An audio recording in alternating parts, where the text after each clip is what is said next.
Assalamualaikum warahmatullahi wabarakatuh. Selamat pagi teman-teman semua. Kembali lagi bersama saya Nurul Mutiara Syifa selaku tim dari PSIPP ITB AD.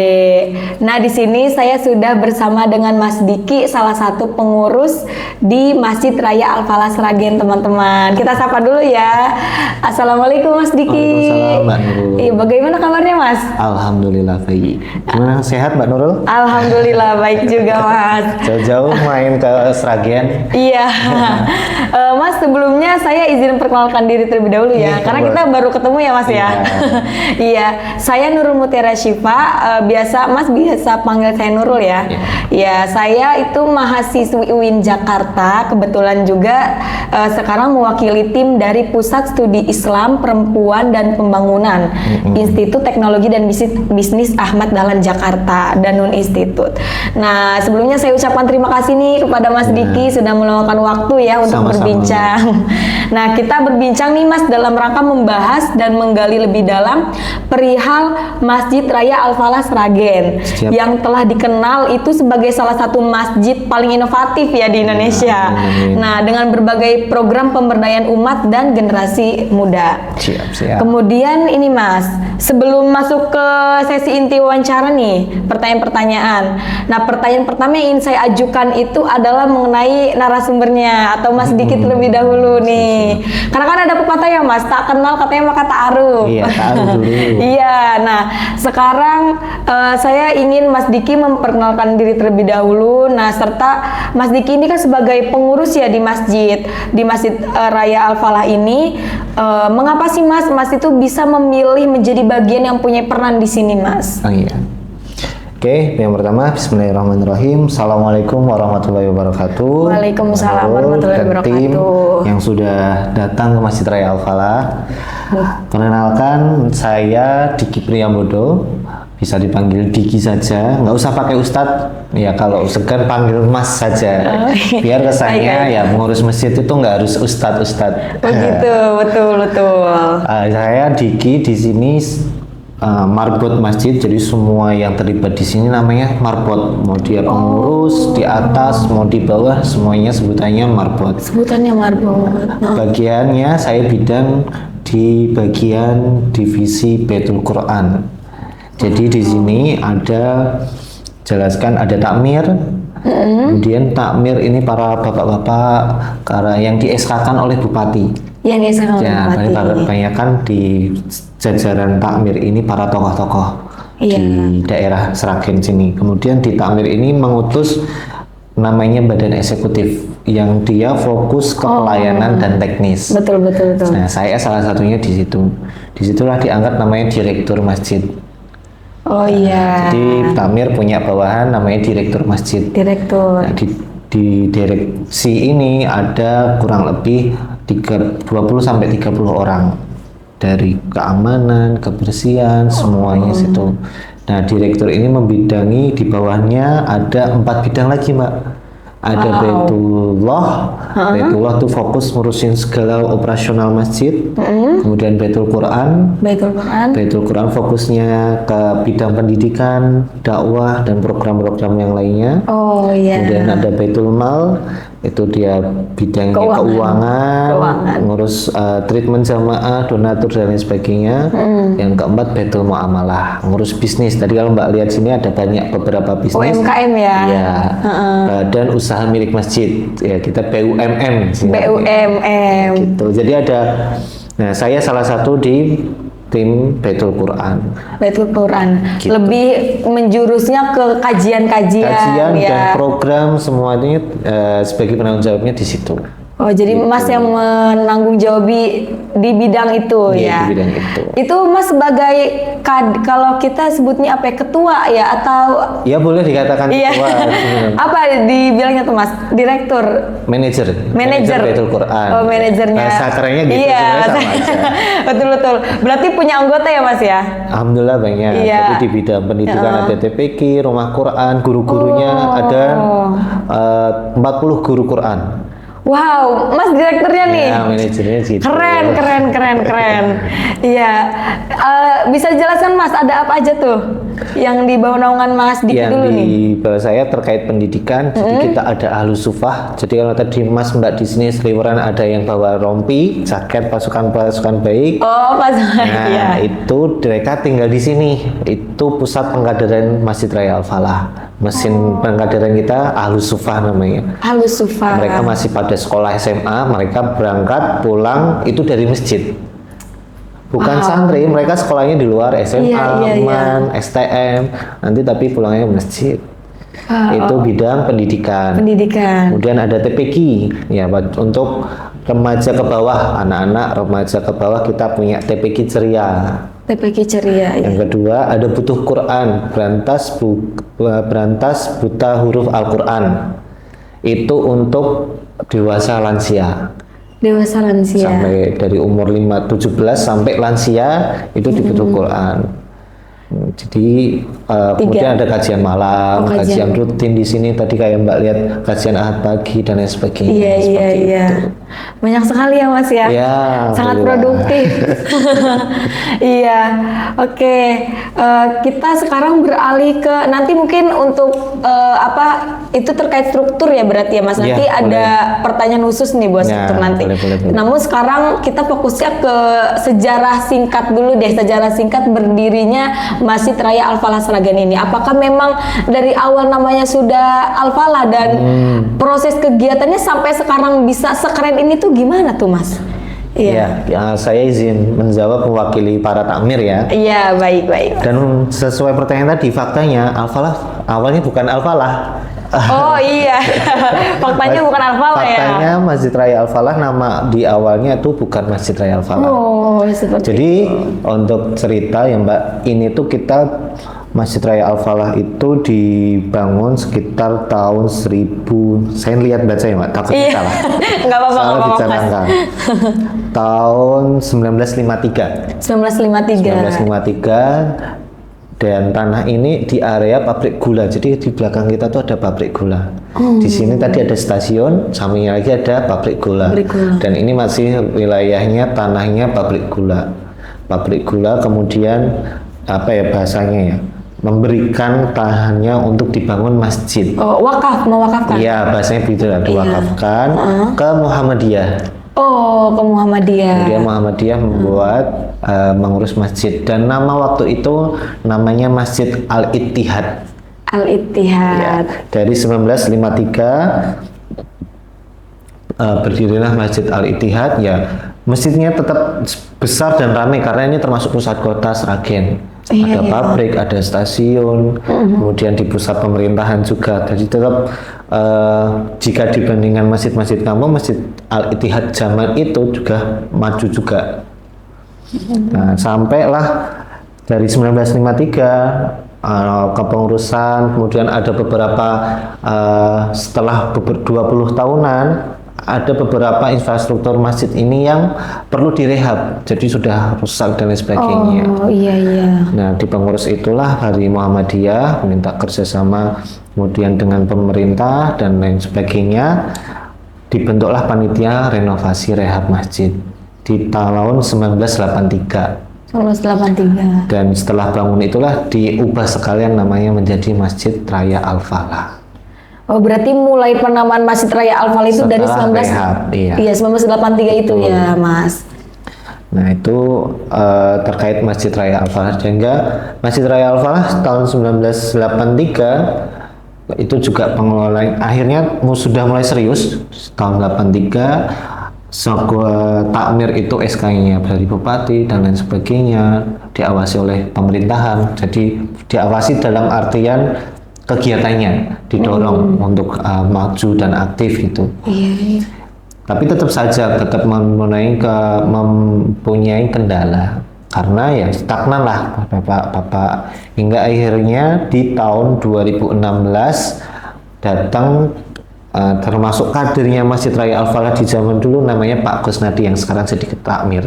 Sampai sekarang masih dari 2016. Pak Kusnadi Ihwani tahun 2016 beliau datang membuat revolusi masjid. Manajemen secara modern, secara profesional dari 2016 sampai sekarang lah masih Pak Kusnadi akhirnya ya masjid ada yang full time, manajemennya dikelola SDM-nya dengan full time, dengan ibaratnya hak dan kewajibannya pantas, kemudian program-programnya progresif itu di tahun 2016 ketika dinakodai oleh Pak Kus, dan Pak Kus inilah hasil dari kaderisasi dulu guru-guru di Masjid Raya Al-Falah. Seperti itu. 2016 itu ibaratnya revolusi, iya, revolusi. Benar-benar revolusi untuk Masjid Raya ini gitu ya. Nah kemudian ini nih Mas, kan sudah beredar banyak bahwa masjid ini tuh dijuluki dengan masjid ramah segalanya. Ya, betul nggak Mas? Betul. Iya. Nah memang itu filosofinya apa sih Mas? Maksudnya tuh? Yang pertama, kita di tahun ini juga dapat julukan dari majalah Tempo ketika Ramadan masjid inklusif. Masjid inklusif. Sama aja masjid ramah segalanya. Iya. Sebenarnya lebih kita tekankan dari para pengurus itu sebenarnya lebih ke ramah musafir karena kita masjid transit. Kayak mas-mas mbak-mbak yang kan sebagai musafir. Betul. Gitu. Betul sekali. Jadi lahir dari filosofi ini ya dari melihat potensi masjid yang di tengah kota yang musafir itu dulunya belum 24 jam Mbak. Jadi habis sholat isya masjid ini ditutup. Seperti mungkin banyak masjid yang lainnya karena mungkin mengurangi kehilangan atau dan lain sebagainya. Otomatis kan banyak yang nginap, banyak yang tidur sembarangan gitu. Nah setelah direvolusi dinakodai Pak Kus 2016 itu semua kebijakan-kebijakan yang terkait untuk fasilitas umum itu dirubah. Dulu jalannya nggak lewat situ Mbak, pintu masuknya itu sana. Jadi bukan di pinggir jalan utama. Oh bukan di pinggir jalan utama ya. Jadi langsung dari stasiun langsung ke sini. Sebenarnya ini tembok. Salah satunya itu gebrakannya. Jadi biar lebih gampang diakses siapapun. Betul. Ya masjid dengan ramah segalanya ya ramah musafir, ramah orang tua, ramah anak-anak, ramah pemuda, kemudian ramah segala latar belakang ekonomi, strata sosial ya ini ramah. Jadi kita musafir yang tentu butuh tempat ya kita sediakan ya. Resikonya ya itu yang kita tanggung akhirnya dan kita selesaikan masalahnya, kita berikan solusi akhirnya dikenal masjid ramah segalanya. Masjid ramah segalanya. Tadi betul. Menyinggung banyaknya bantuan-bantuan terutama kepada musafir ya. Memang biasanya itu masjid-masjid itu setelah Isya tuh memang tutup gitu. Iya, karena kan memang tadi sebagai bentuk keamanan juga terhadap inventaris di masjid gitu. Nah, berarti ini Mas, ketika mengelola masjid ini kan menerima musafir ya, pasti ada dong peran dari pengurus-pengurusnya itu entah menjaga atau misalnya menjaga malam atau gimana itu Mas? Untuk masalah keamanan tentu kita sudah akhirnya setelah masa itu sebelumnya mungkin belum ada keamanan yang full time untuk benar-benar profesional menjaga keamanan masjid. Kita buat masjid membuat program seperti itu, alhasil kita butuh security. Nah, security sekarang di sini ada 4 orang. Iya. Dan ada puluhan kamera CCTV. Jadi terawasi ya. Kalau Mas nanti masuk ke ruang security di situ ada layar CCTV. Nah, itulah menjadi yang harus kita jaga juga. Kita sudah membranding dan membranding masjid sebagai ramah segalanya, kita harus menjaga terutama kan keamanan dan kenyamanan. Betul. Tentu tetap masih banyak problem dijumpai di tengah jalan. Iya, dinamika itu ya. Baik, selanjutnya nih Mas Diki, di masjid ini kan juga selain dari masjid ramah segalanya ada konsep 3M ya. Ya, melayani, mengembirakan dan mencerahkan. Nah, itu tuh ketika diterapkan secara nyata di masjid itu bagaimana, melalui kegiatan apa Mas? Iya, akhirnya program kita kelompokkan program-program di Al-Falah ini menjadi 3M. Meskipun sebenarnya ada plesetan. Apa? Dikenal di awal tuh 3M tuh masjid makan-makan. Iya. Masjid makan-makan. Jadi Betul. 3M itu sebenarnya masjid makan-makan biar Iya. jamaah secara umum lebih gampang mengenalnya nih. Iya. Tapi di balik 3M itu kita punya arti yang sebenarnya ya, punya artinya sendiri-sendiri. M yang pertama melayani. Masjid Raya Al-Falah yang melayani dari musafir yang datang, kemudian kita berikan teh gratis, makan gratis, tempat tidur, kemudian pelayanan kesehatan, ada ambulan, kemudian ada di sini ada pelayanan bantuan untuk jamaah yang terjerat hutang, ada namanya Bank Ziska. Yang terjerat hutang atau ingin pinjaman ke masjid, dan itu 0% bunganya. Jadi kita sistem melayaninya seperti itu. Jadi semua program di sini, semua divisi di sini harus paham ada tugasnya melayani dulu. Dia baik maupun di pendidikan maupun di keamanan pun dia harus punya paham visi misi melayani. Jadi melayani ya kita apa ya, namanya jamaah ini tamunya Allah, kita ya melayani tamunya Allah, bukan melayani siapa orang-orang ini, tapi kita melayani tamunya Allah. Alhasil kita nggak memandang sesuai strata sosialnya. Bagi kami siapapun yang datang ke sini ya tamunya Allah. Mau itu pejabat, mau itu beratnya mohon maaf tunawisma dan sebagainya, bagi kami tuh yang datang ke sini tetap harus tamu Allah. Jadi kita melayani Allah gitu. Kemudian yang M kedua itu sebenarnya membahagiakan, Mbak. Tadi kan ditulis menggembirakan. Sebenarnya sama. Membahagiakan itu yang lebih sifatnya kita memberi yang secara fisik. Kita kadang sayur bahagia. Kemudian kita gerakan infak beras, kita berikan infak beras ke pesantren-pesantren, ke panti asuhan sekitar. Kemudian setiap eventual, setiap Ramadan, Muharram, bahkan ketika liburan sekolah kita ngadakan santunan anak yatim. Kemudian kita membahagiakan dalam bentuk ya refreshing untuk para orang. Kita nggak ngurus semua yang buat jamaah, tapi internalnya juga nih diajak piknik. Jadi yang sifatnya memberi secara fisik. Jadi di sini kita punya ada kajian pejuang nafkah dari para pedagang, orang yang kerja di sekeliling sini, UMKM. Setiap Sabtu pagi itu ada kegiatan kajian pejuang nafkah. Mereka datang Sabtu ngaji, kemudian diajarin Al-Quran, pulangnya mereka bawa bingkisan. Pekan pekan pertama beras, pekan kedua sembako, pekan ketiga sayur, pekan keempat makan. Seperti itu rutin ya itu? Iya, itu rutin. Yang kemudian yang M ketiga mencerahkan. Bagaimanapun masjid dikenal sebagai pusat dakwah. Jadi kita juga di sini karena masjid di pusat kota, kita punya tanggung jawab dakwah di Seragen lah khususnya. Jadi kita lebih ke rohani, kita ngeladir para imam, para khotib yang siap ditugaskan di masjid-masjid sekitar. Di sini juga ada kajian-kajian yang islami, kajian rutin yang setiap malam, khusus muslimah, khusus remaja, khusus para UMKM, khusus para pembisnis, itu yang sifatnya kita punya kajian-kajian itu tadi. Ya berarti untuk semua kalangan ya Mas, disediakan di sini.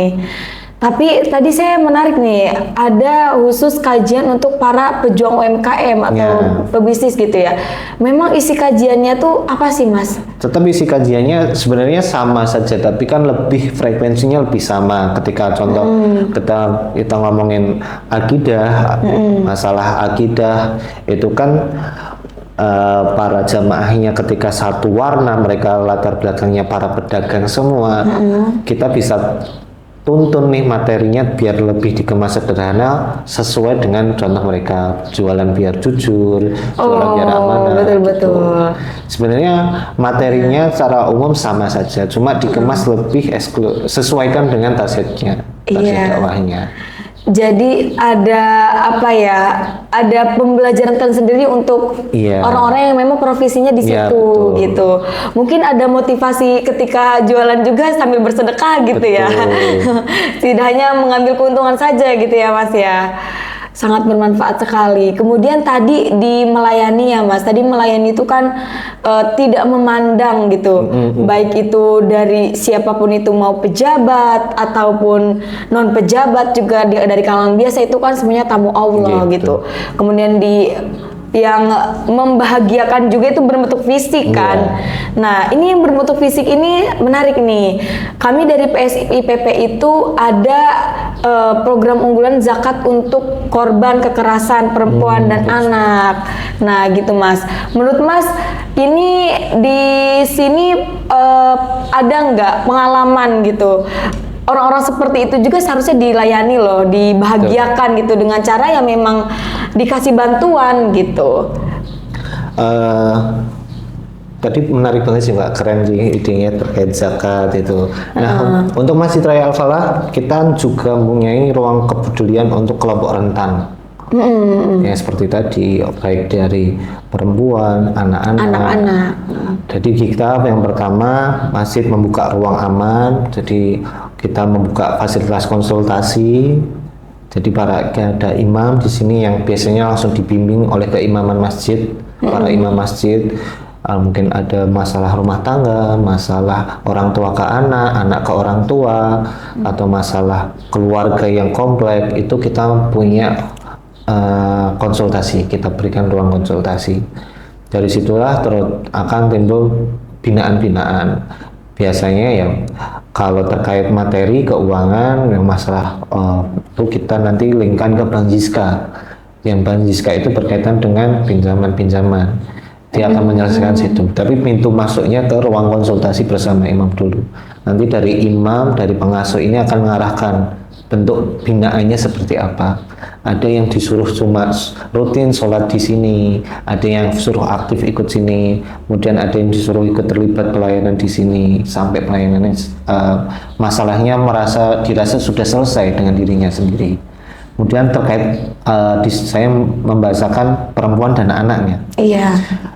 Kalau di sini kita terkait perempuan dan anak memang lebih concern lagi, apalagi musafir. Tidak sedikit para ibu-ibu yang tidak punya pilihan di luar sana memilih datang ke masjid. Tentu berbeda dengan musafir yang laki-laki. Ketika laki-laki kan namanya fasilitas umum, silahkan.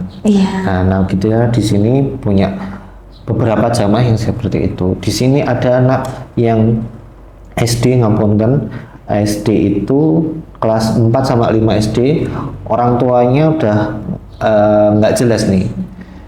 Dia tinggal di masjid, cewek tinggal di masjid. Nah, kemudian dan dari keimaman menyuruh semua ini yang terlibat, yang muda ya sebagai kakaknya, yang tua sebagai orang tuanya, menjaga.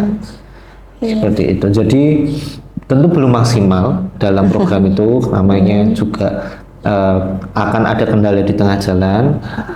Kami menggandeng beberapa lembaga di luar. Pertama dinas sosial, dinas perempuan dan anak, kemudian panti dan lain sebagainya. Jika dirasa di Masjid Raya Al-Falah tidak bisa secara eksklusif menangani, biasanya kita ajak kerjasama dari pihak luar. Dan itu sudah rutin. Sudah rutin. Cuma menarik itu tadi terkait alokasi dana, alokasi zakat. Secara bantuan finansialnya nih. Secara finansial sebenarnya ada, cuma masuknya sebenarnya ya infak sedekah masjid, belum yang diplotkan di awal. Tapi menarik sekali ketika ini nanti menjadi wacana besar dan bisa kita pakai juga. Iya betul. Sebenarnya untuk zakat terhadap korban kekerasan itu Mas, kita bukan menambah asnaf 8 golongan zakat ya Mas, gitu. Karena kalau di sini kami mengkategorikannya itu sebagai salah satu rikob. Rikob itu kan budak ya. Maksudnya kalau di zaman dulu budak, tapi kan karena sekarang zaman sudah semakin meluas gitu. Nah, orang-orang yang memang terkena dampak kekerasan ini, Mas, itu bisa masuk kepada rekop tadi gitu. Makanya perlu ada dukungan moral dan juga dukungan secara finansial ya dari kita. Nah, semoga nanti Masjid Raya Al-Falah Sragen juga ini bisa ramah juga nih terhadap para korban kekerasan gitu. Terutama yang rentan itu tadi perempuan dan anak. Tapi sudah bagus ya, maksudnya sudah melayani juga tadi dari cerita Mas juga anak kecil perempuan gitu difasilitasi di sini. Berarti secara tidak langsung sudah ramah ya Mas gitu. Baik nih Mas, kita pindah lokasi ya. Berlanjut kita pertanyaan selanjutnya, yaitu tadi kan Mas udah sempat nyinggung nih ada beberapa bagian kepengurusan di Masjid Raya Al-Falah ini ya kan, ada Baitullah tadi, terus ada Baitul Quran yang memang memegang program-program pendidikan dan dakwahnya, kemudian ada Baitul Mal yang mengelola keuangan, dan ada muamalah ya. Nah, yang saya ingin tanyakan itu, terus tadi juga sebenarnya udah ada penjelasan tugas dan fungsinya juga. Nah, pertanyaan ini, apakah muatannya itu lebih didominasi oleh kalangan tua atau kalangan muda, Mas? Kemudian, jika memang ada beberapa yang muda atau tua itu, regenerasi kepengurusannya itu seperti apa? Terus mengapa orang itu tertarik loh, Mas, untuk menjadi pengurus di masjid ini, gitu? Iya. Ya. Pertama program dulu ya, Mbak. Di program-program Masjid Raya Al-Falah itu untuk kepesertaannya didominasi, sementara masih didominasi orang tua. Terutama yang berkaitan dengan ibadah-ibadah itu masih banyakkan orang tua. Mungkin juga menjadi representasi di masjid-masjid yang lain masih banyak orang tua. Kemudian untuk anak muda itu ya sifatnya kegiatan yang di belakang layar. Jadi setiap program apapun, kajian atau kegiatan eventual, kita masih tidak bisa pungkiri, kita masih butuh banyak orang tua sebagai pesertaan, tapi di belakangnya anak muda. Contoh kajian subuh aja. Tadi mungkin ada mengatakan di Masjid Raya Al-Falah punya program namanya Masjid Subuh Quran. Masjid Subuh Quran. Masjid Subuh Quran ini kegiatan subuh, kemudian akan berlanjut nanti sampai matahari terbit atau syuruk, waktu syuruk. Di situ masih mungkin 90% itu orang tua yang tadi yang ikut pesertanya. Tapi di belakang layar kita menyiapkan, jadi setiap hari itu di subuh kita menyiapkan konsumsi. Kalau nggak makan sarapan, kita snack atau minuman, teh tarik. Nah, itu yang menyiapkan yang anak mudanya. Iya. Nah, kenapa kayak gitu? Ya kita bisa mapping aja, anak muda tuh kalau suruh duduk dengerin ceramah nggak bisa. Betul. Nah, di waktu subuh mereka dilibatkan, mereka yang menyiapkan teh tariknya, mereka yang menyiapkan makanannya, mereka yang menyiapkan snacknya. Itu mereka, dan itu 90% anak muda. Anak muda ya. Yang di belakang layar pelayanannya. Dan itu pun akhirnya anak muda lama-lama diberikan dari ruang itu, lama-lama menjadi nyaman, aman. Akhirnya mereka keluar nih idenya dan lain sebagainya. Betul. Dan orang tua legowo, di sini legowo, nggak ada yang membatasi. Tentu masih tetap ada beberapa gap pemikiran, gap zaman yang beda, itu akan beda penerimaan. Nah, di situ tapi ada beberapa orang tua yang mewakili untuk menjembatani. Betul. Antara apa yang dilakukan anak muda dipahamkan ke beberapa jamaah yang tua. Iya, iya. Jadi anak-anak muda itu senangnya dia teknis ya. Betul. Iya, hikmat dia yang bergerak gitu ya, bukan dia mendengarkan kajian gitu. Nah, itu juga hal yang unik sih menurut saya ya, karena anak-anak muda semangat berkhidmat di masjid gitu, membantu, itu motivasinya apa gitu? Terutama motivasi kebanyakan anak muda ya, gabut di rumah, di sini punya teman. Oh gitu. Di sini punya teman nongkrong, di sini ada teman untuk wifi, main game bareng. Yaitu mereka masuknya di situ, nggak bisa kita paksakan mereka di sini jadi soleh ya, belum tentu. Yang penting di sini makan gratis, minum gratis, wifi gratis, tempat tidur enak ya. Terus temennya ada lagi. Temennya ada, jadi nongkrong paket komplit gitu. Dan masuknya di situ. Dan mereka yang udah masuk di situ jangan langsung dipaksa untuk ikut kegiatan-kegiatan yang sifatnya ritual. Iya. Otomatis akan mereka belum memahami kalau sesuatu yang ritual itu nyaman buat mereka. Iya. Mereka ya di Al-Falah ini mereka sedang menikmati fasilitasnya saja. Betul. Fasilitasnya saja. Itu cara menarik anak-anak muda ya agar mau menghidupkan masjid gitu. Nanti ya kita percaya hidayah hanya milik Allah kan. Iya, bukan miliknya takmir. Nanti yang akan mengubah hatinya teman-teman muda ini ya kita yakin Allah yang menggerakkan mereka akhirnya nanti jadi pengurus muda. Dan sekedar informasi, untuk 30 orang di eksekutif itu di bawah umur 30 tahun. Wow. Termasuk saya masih 28 tahun. Oh, masih muda ya Mas ya? Masih muda. 30 tahun karena di umur-umur inilah yang bisa untuk lari cepat. Betul. Bisa diberikan tekanan tinggi, diberikan inovasi dan sebagainya. Dan untuk jamaah itu 90% 40 ke atas. Iya. Otomatis kita untuk yang anak muda ini bukan target utama jamaah dalam kegiatan kita. Iya. Tapi di belakang layar kita butuh mereka. Betul. Sebagai ininya ya, yang membantu-bantu untuk menyiapkan gitu. Itu kan perlu orang-orang belakangnya Mas ya. Iya. Kita bergeser ke program deh Mas. Program bulanan atau mingguan atau tahunan itu di sini seperti apa Mas? Kalau program sebenarnya tidak jauh beda dengan masjid-masjid yang lainnya yang sudah mulai maju-maju itu. Ya kita di sisi pendidikan kita install program-program sifatnya pendidikan, di ekonomi, kemudian di sosial kita ada kegiatan yang sifatnya sosial. Ada beberapa kegiatan yang kami rasa masih belum banyak masjid yang melaksanakannya, yaitu di seni, budaya, dan hiburan. Wow, gimana itu Mas bentuknya? Nah, olahraga di situ juga di masjid di sini di tahun 2025 kita 2 kali ngadain event lari.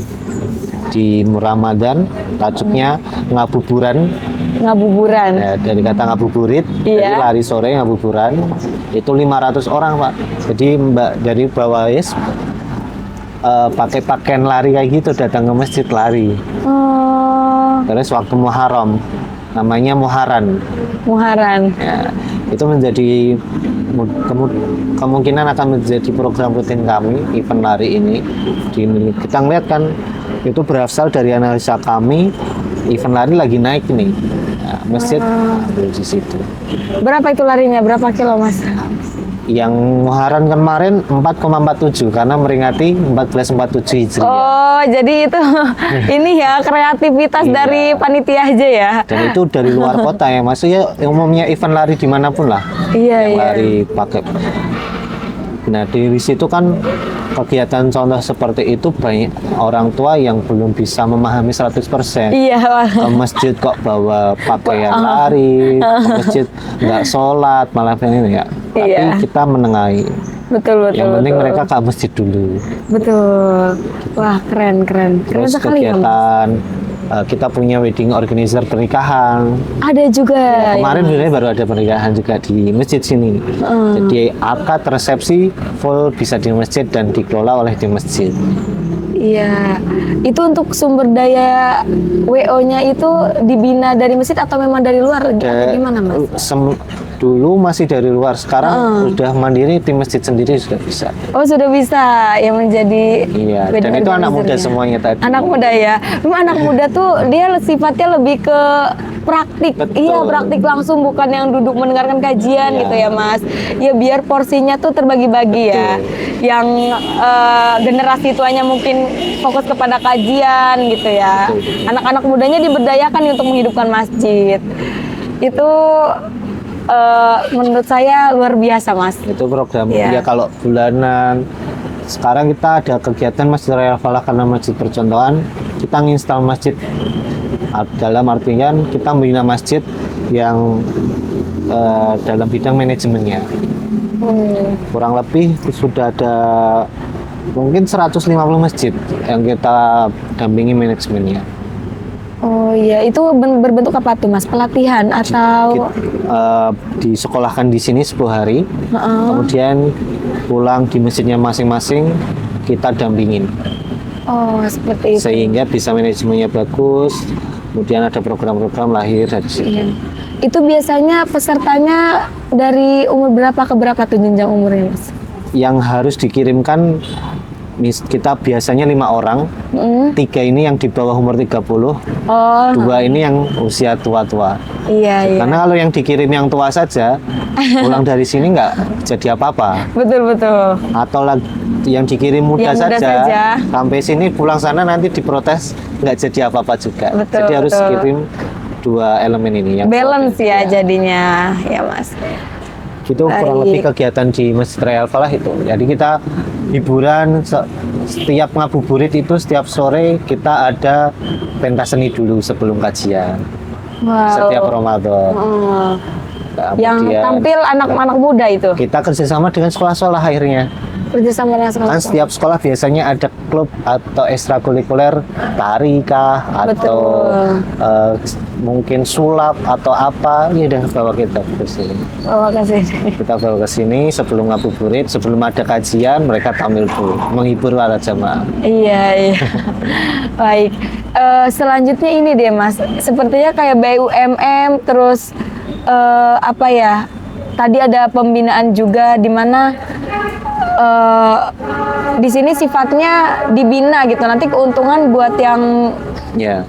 melakukan hasil penjualan itu kan Mas. Itu juga kayaknya tidak semua masjid menerapkan itu Mas. Betul. Itu bisa dijelaskan Mas di sini. Jadi di sini kita punya badan usaha milik masjid yang keuntungannya nanti 100% untuk masjid setelah tertutup operasional ya, keuntungan Iya. 100% ke masjid.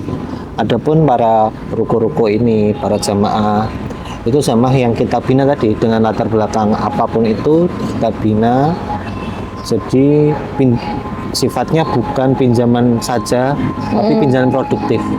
Pinjaman produktif. Dimodalin, diberikan skill untuk bekerja, untuk jualan, ya nanti dari situlah akhirnya contoh ada orang butuh pinjam uang nih, kita lihat, ibaratnya kita survei kan, Iya. mereka nggak bisa punya apa-apa dan nggak bisa punya apa-apa.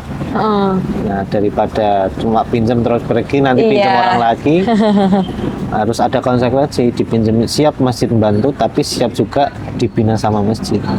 Seperti itu ya. Jadi nanti diberikan modal, mereka jualan, hasilnya ya untuk mereka sendiri dan nanti kembalikan dari pinjaman masjid untuk diputar lagi. Dan setiap Sabtu harus siap dibina tadi rohaninya, kegiatan ibadahnya, ngaji Qur'annya. Betul. Jadi ada pembinaan khusus ya. Setiap seminggu Iya. sekali. Makanya di sini kalau dilihat banyak sekali ya penjual-penjual di area masjid ini itu termasuk orang-orang yang dibina oleh masjid Betul, itu ya. termasuk gitu. Ya, dibinanya selain dari keagamaan aja, mungkin dari segi penjualannya juga. Betul, dari penjualannya juga. Ya, itu dihadirkan pemateri, Mas. Iya, kita sesekali refresh kayak barusan bulan kemarin mereka kita ajarin masalah manage keuangan masjid, keuangan bisnis. Kita datangkan langsung konsultan keuangan bisnis. Itu orang-orangnya memang dicari sendiri atau memang datang sendiri ke masjid itu? Pesertanya? Iya, pesertanya. Pesertanya ya akhirnya datang yang di sini lah kita berikan kemudahan akses, maksudnya nggak berbayar banyak. Terus yang pada luar-luar kan otomatis tertarik itu. Iya dong. Itu kita tarik agak tinggi beda. Oh, beda lagi. Jadi sebenarnya kita hanya memfasilitasi orang-orang masjid yang mulai berbisnis, tapi kan ada orang luar yang pengen tertarik juga. Iya, iya. Kita berikan tarif yang berbeda. Tarif dari situlah jadi operasional. Nah, hasil program-program yang dibuat anak-anak tadi, pemuda-pemuda masjid nggak ngambil infak dari masjid. Wow. Gitu. Jadi kita nggak mengandalkan infak, mereka kita buat program, dari program dapat uang, ya sudah mereka Iya. dapatnya dari situ. Bagus ya, selain kita memberdayakan orang lain juga, masjid juga diberdayakan Iya. dengan adanya program seperti itu ya, Mas. Terus terkait BUMM bagaimana, Mas? Kalau BUMM ini usaha yang ya kita masjid melihat nggak mungkin untuk mandiri berdikari dengan infak terus. Oh, betul. Makanya Iya. masjid harus punya perusahaan. Bukan punya perusahaan ya, punya usaha-usaha tadi. Untuk modal ya. Betul. Sementara ya masih kecil, tapi ya kita punya jangka panjang. Sementara ada air minum, depot air minum, Depot ya air. sudah lumayan. Setidaknya udah ada beberapa persen yang masuk ke masjid. Dan Iya. itu pure nggak infak karena bisnisnya yang dikelola masjid. Kemudian ada market, pakaian, merchandise dan lain sebagainya. Kemudian ada ayam panggang. Kemudian kita punya wifi juga. WiFi itu juga ini ya, dibisniskan. jasa wifi. Jasa WiFi. Jasa wifi itu ya bulan ya lumayan selama bulan kurang lebihan ya lumayan lah 2 GB 3 GB. Iya, itu jasa WiFi itu maksudnya masang WiFi ke rumah-rumah Iya. atau Masang seperti WiFi ke itu. rumah-rumah. Ya, itu yang melakukan para pengurus-pengurus marbot masjid tadi. Betul, ngurus masjid.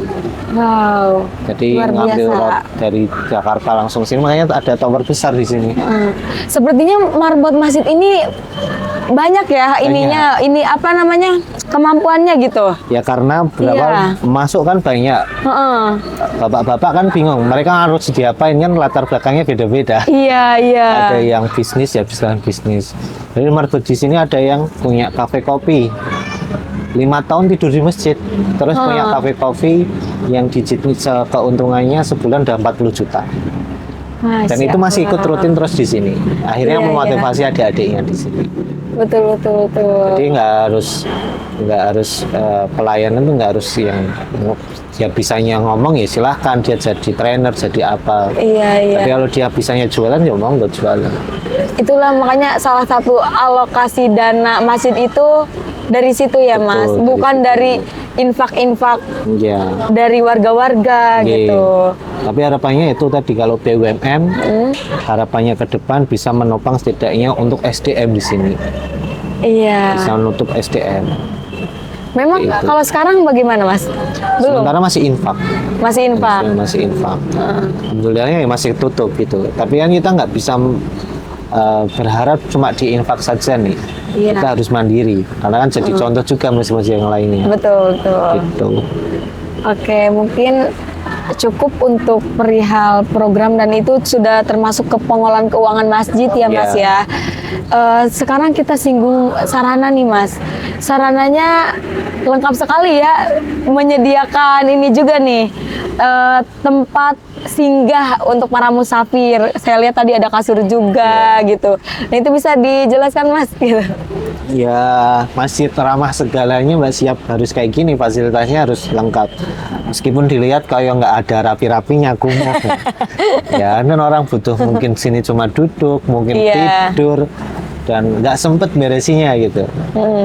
Jadi untuk fasilitas di sini kita menyediakan penginapan 24 jam. 24 jam. 24 jam. Kemudian lahan parkir, ada yang mungkin titip motor, titip mobil. Juga 24 jam karena security 24 jam. Kemudian fasilitas di sini UMKM, semua jajanan di sini ada. Kemudian di sini punya ruang aula kalau bikin kegiatan sifatnya indoor eksklusif, kita sudah punya lahan tempatnya Ada. sendiri. Kemudian kita ada beberapa kamar untuk orang yang mau tidur di sini juga dalam artian marbot, bukan musafir. Bukan musafir marbot ya. Karena nanti dia diberdayakan, dilibatkan dalam pelayanan-pelayanan. Betul. Itu sudah ada kamarnya sendiri juga. Jadi tidak semua marbot itu tinggal di masjid Tidak. ya. Berapa persen tuh, Mas? Oh, yang tinggal di masjid kebanyakan yang masih belum menikah dan masih muda-muda. Di sini ada sekitar 15. 15. Wow. Jadi masih ada sekolah-sekolah yang tinggal di sini. Yang di luar ya banyak. Saya termasuk tidurnya di luar. Di luar ya, kalau Mas Diki. Oke, terus saya lihat juga ada pusat informasi itu ya, Mas. Itu apa tuh, Mas? Nah, pusat informasi ini sebagai tanggung jawab kita transparansi kepada jamaah. Kita kebutuhan operasional kita jelaskan di awal. Jadi kebutuhan di situ ada tertulis 60 juta, 70 juta. Dan itu harus ada untuk operasional. Kemudian uang dari jamaah itu kemana? Itu kita laporkan. Transparansi ya. Kemudian kita ya siap diaudit kapanpun. Karena kita pengelolaannya keuangannya jelas. Jadi sebagai bentuk pusat informasi itu Pertama ya terkait masalah keuangan. Kita bentuk akuntabel dan transparansinya kepada jamaah. Kemudian program-program dua itu sebenarnya masalah keuangan dan masalah program untuk kita ngasih tahu kita ada program ini dalam artian ngajak orang untuk ikut atau ngajak orang untuk sponsorship bekerja sama Seperti itu. gitu. Oh ya Mas, tadi kan sudah banyak ya dijelaskan tentang program-program apa yang membedakan antara masjid Al-Falah ini dengan masjid yang lain gitu. Nah terus menarik juga tadi saya sempat sarapan juga nih Mas. Sarapan ya. Itu kalau boleh tahu pengelola dapurnya itu siapa ya, dan maksudnya sarapan itu tuh siapa gitu yang mengelola gitu? Jadi untuk program sarapan gratis Al-Falah, makan gratis Al-Falah bukan Makan sarapan. gratis, iya makan gratis. Jadi setiap hari itu ada. Setiap hari Mas Setiap hari ada? itu ada. Kalau Senin sama Kamis itu di waktu sore karena buka puasa.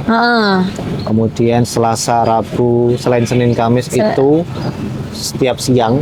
Siang di jam Habis duhur. habis zuhur. Habis duhur. Kemudian kalau Jumat sama Ahad itu tambahan lagi paginya habis subuh. Kak, berarti kalau Jumat sama Ahad ada 2 kali? Iya, ada 2 kali. Ada 2 kali makan. Ada 2 kali makan. Makanya tadi dibilangnya masjid makan-makan ya Mas? Karena masjid makan-makan. Iya, masih makan-makan. Nah, untuk yang pengelolanya ya kita ngelola sendiri udahan. Kita punya tim dapur sendiri. Jadi kalau misal pagi subuh itu berarti masak minimal jam 3 udah masak tuh.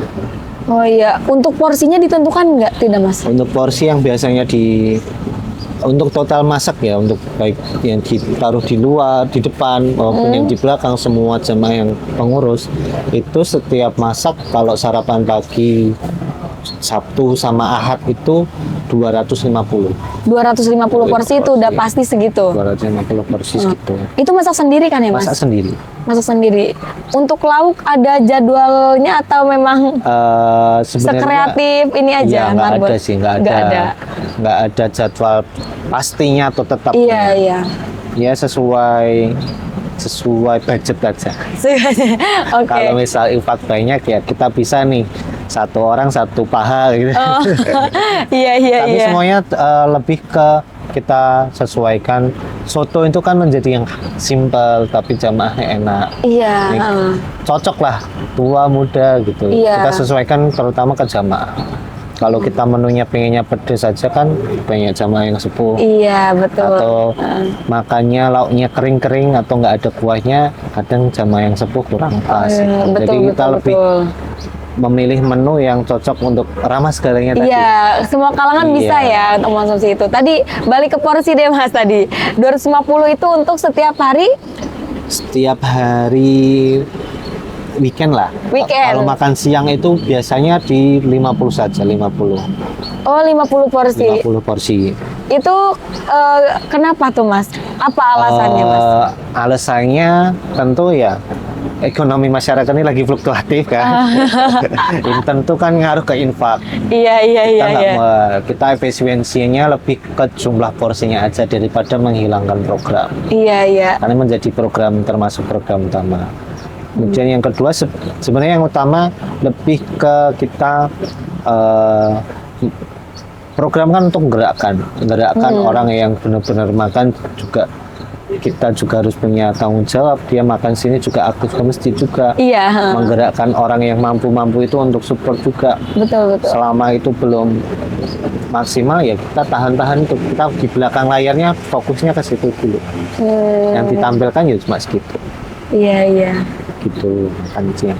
Tapi- Hampir setiap hari ada makan siang, Iya. makan gratis. Kalau setiap subuh ada snack gratis, Ada snack gratis. snack teh tarik dan teh tarik.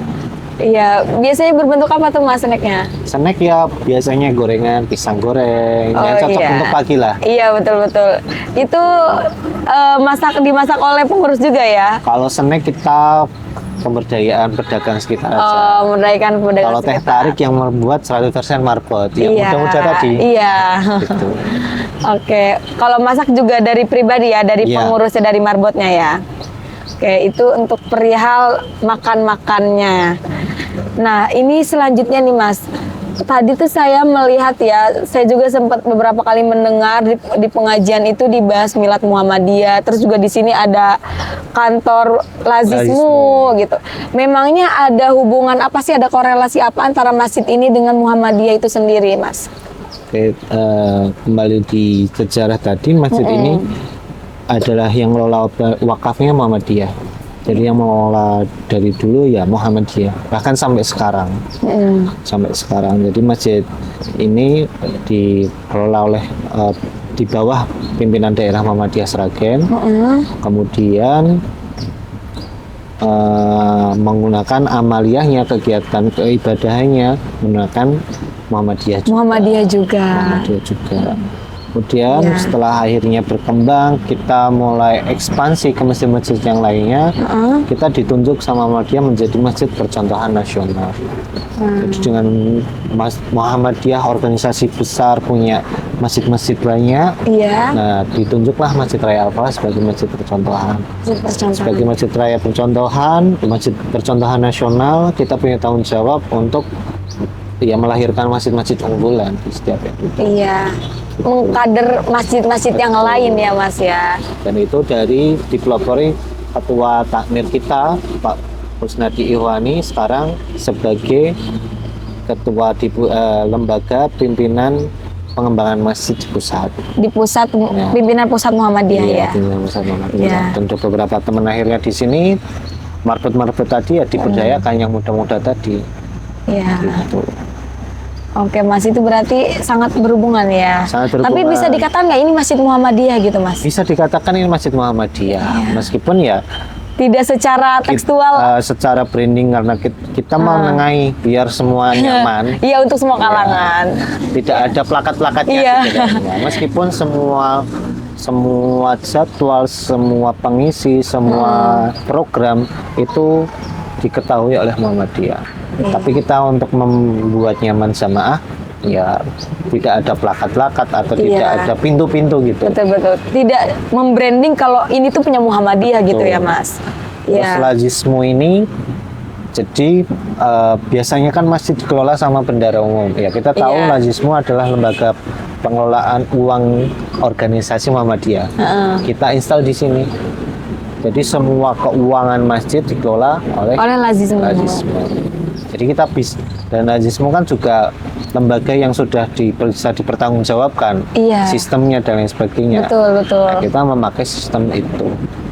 Lazismu, otomatis kita bisa mempertanggungjawabkan kepada jamaah uang yang masuk berapa di datanya di situ. Iya, seperti itu ya Mas. Oke, selanjutnya itu ini juga sangat unik ya Mas. Di samping masjid ini ada gereja. Nah, menurut pengalaman Mas sebagai marbot atau pengurus masjid itu pernah ada tidak? Bagaimana sih dinamika kehidupan bersampingan ini gitu? Antara beda agama ya, Islam dengan Kristen gitu. Sejauh ini sebenarnya konflik alhamdulillah nggak ada. Oh, nggak ada ya? Nggak ada ya. Dan lebih terkesan ya aman nyaman. Bahkan setiap ahad itu ibaratnya mereka kegiatan ibadah besar. Di sini juga ibadah besarnya juga ahad. Yang masuknya besar tuh rame. Iya betul. Hampir 2.000 orang tadi ahad pagi kalau itu ya parkirnya akhirnya panjang banget di sini, antara parkirnya jamaah gereja dan jamaah masjid menjadi satu. Dan alhamdulillah sampai sekarang ya aman-aman. Dan salah satu bentuk toleransinya karena benar-benar kiblat kita tuh kan ngadepnya ketabrak sama gereja ya. Kita bukan nyembah gereja tapi bukan, emang kiblatnya. Nah, benar-benar di dinding doang. Salah satu toleransinya tentu pengeras suara. Pengeras suaranya ya. Pengeras suara masjid tidak ada yang mengarah ke gereja, pun sebaliknya dari gereja tidak ada yang mengarah ke masjid. Karena kalau ngarah kan langsung ke yang dengar pertama imam soalnya. Jadi takutnya imamnya ke distract. Betul. Dan itu udah terjalin komunikasi dengan aman, nyaman. Jadi tidak ada selisih. Kadang-kadang kita berbagi parkir. Misalkan ada kegiatan kita berbagi parkir. Alhamdulillah ya mudah-mudahan jadi contoh lah. Betul. Iya. Untuk masjid ini biasanya dipakai sholat Id Mas? Untuk Masjid Raya Al-Falah dipakai sholat Id hanya untuk cadangan ketika pemerintah itu tidak menyelenggarakan di alun-alun atau di halamannya. Nanti baru kita mengadakan sholat. Mengadakan sholat Id di sini. Tapi utamanya kita ngikut ke pemerintah, kita dukung karena kan lokasi kita di pusat kota ya. Jadi tidak dipakai untuk sholat Id ya, Mas. Nanti kalau kita ngadain, pemerintah ngadain sampai. Iya. Sebenarnya yang ingin saya tanyakan kan momen sholat Id itu rame ya. Betul. Khawatirnya, maksud saya apa ada yang melipir ke gereja kah gitu? Iya. Ini kalau sholat Id pasti kan ke jalan, kita nutup jalan ini. Oh iya, tidak ini ya Mas, tidak memakai lahan. Iya, tidak memakai. Iya, sebagai bentuk rasa hormat toleransi. Paling imamnya dimepet di depannya. Imamnya di gereja karena kan mundurnya ke sana. Iya, seperti itu ya Mas. Tapi kalau diteliti nih ya Mas, apa sih faktornya gitu? Kenapa ibu-ibu, saya juga lihat anak-anak muda juga maksudnya excited gitu di situ. Pertama ada gitu. ini karena program utamanya Muhammadiyah, jadi menggerakkan warganya yang di sekitar Masjid Raya Al-Falah gitu, mungkin pimpinan ranting, pimpinan cabang. Oh iya. Oh jadi kayak udah ada inian dakwah dari mereka juga ya, gerakan gitu. Akhirnya mau hadir di sini gitu. Berarti ada peran Muhammadiyahnya juga. Dan itu sudah ibaratnya tumbuhnya tuh dari dulu, akhirnya ya buahnya sekarang. Iya. Dan itu dijaga terus ahad pagi terus. Benar-benar. Boleh nggak ini sekali lagi yang ini nih pembahasan ini? Ini lihat tadi kan. Oh, tapi kan kayak kalau mau apa? Iya. Oke, ulang ya. Nggak apa-apa ya Mas. Ya ampun, saya tuh masih ada yang ketinggalan. Oh ya Mas, tadi juga hari Ahad gitu kan, melihat banyak sekali jamaah-jamaah gitu di kajian rutin Ahad ini pagi gitu.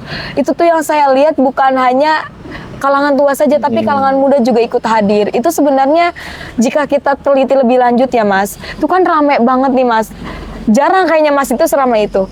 Itu faktornya apa ya Mas? Kenapa mereka tuh mau gitu menghadiri kajian itu? Apakah itu sudah menjadi budaya atau bagaimana Mas? Untuk kegiatan spesial Ahad pagi ya, sementara kita masih di Ahad pagi, harapannya di semua hari seperti itu. Iya. Nah untuk Ahad pagi ini adalah kegiatan Masjid Raya Al-Falah bekerjasama dengan Majelis Tabligh Muhammadiyah. Jadi akhirnya ini menjadi kegiatan bersama dengan mereka mengerahkan warganya, warga Muhammadiyah di sekeliling kota Sragen untuk datang di sini. Dan ini sudah dimulainya pun udah dari dulu, akhirnya ya ditambah Masjid Raya viral, dikenal, ya buahnya sekarang.